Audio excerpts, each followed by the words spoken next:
Good afternoon. This is Father Mitchell here again, and I really had on my mind today news. What is news? We hear about the gospel being the good news, the good word, and then we hear about news, which, as we can imagine, as we sort of deduce, is all the happenings of the day. Basically, everything that's happening, everything that's fresh.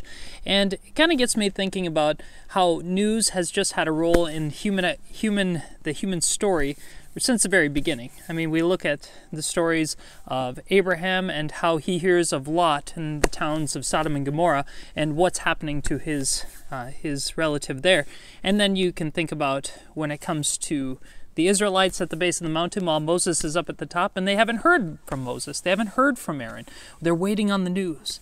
We think about King David and the story of Shimei, the son of Gera, who's a relative of Saul. And as King David is coming through the region, he begins to throw stones at him and cursing him because either he has deduced it or he has heard from his relatives or from other people that the reason the hardship they're facing hardship in the land is because of the blood that was shed against the family of Saul. Somehow blaming King David as a result of the favor that was lost with Saul. And then even Jesus, right? In his time, he says to the people, he says, "You have heard it said, an eye for an eye and a tooth for a tooth.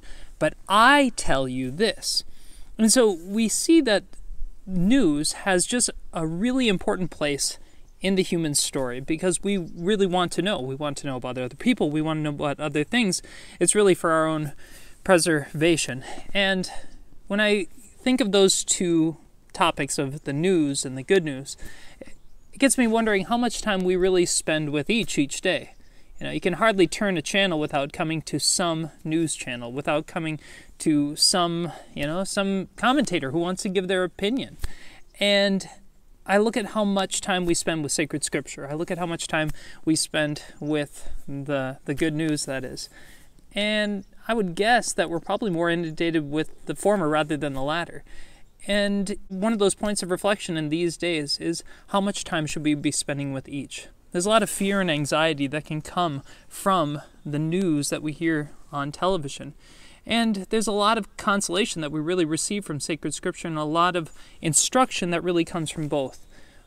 But I would conclude that if we have too much of one and not enough of the other, we're really going to end up maybe in a tough place.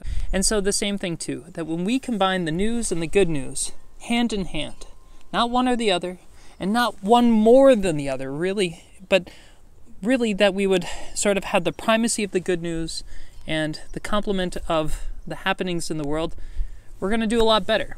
We're going to be sort of Catholics in action. We're going to be people of charity, because charity is faith in action. And so let's put that faith into action in these days.